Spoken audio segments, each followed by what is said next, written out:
When something bad happens, have you ever wondered, how could a loving God allow this? Well, that's what we're going to be looking at today on 2 Minute Truths.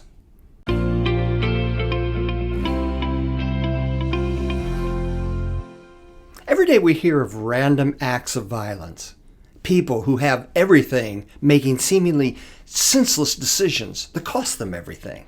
And people who supposedly represent a holy God but yet do the most unholy things. You can't help but wonder, how could a loving God allow this? Well, you get the same feeling when you read 2 Kings chapters 8 through 10. There's so much bloodshed and so much murder there. And on top of that, it all seems to be directed by God himself.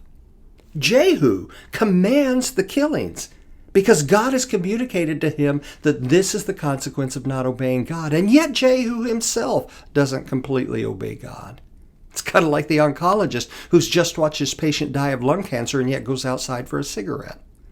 So to understand these chapters, let's just kind of stick with that oncology theme for a minute. Think of these chapters in terms of cancer treatment. If cancer in a body is not stopped, the malignancy mutates and grows at an alarming rate. So a physician sets out to use chemotherapy and radiation to kill the cancerous cells and to prevent them from overtaking completely. But even though it's only the cancer that's targeted, many other cells and the body itself seem to suffer from this treatment. And though it doesn't make sense to us and it doesn't make us feel any better about it, this is what's happening in 2 Kings chapters 8 through 10.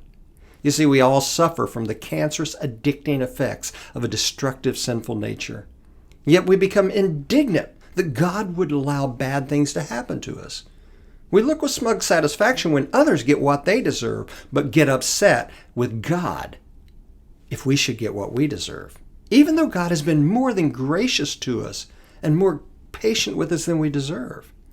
So this week, when you see or you experience something bad and you want to ask God why he would allow it, look and listen for God. Ask him what he wants you to see or learn or change. You may be surprised in the midst of the difficulty of what he'll show you. Remember, he's still seeking our best, even in our worst. I hope this helps you this week. We will see you next week.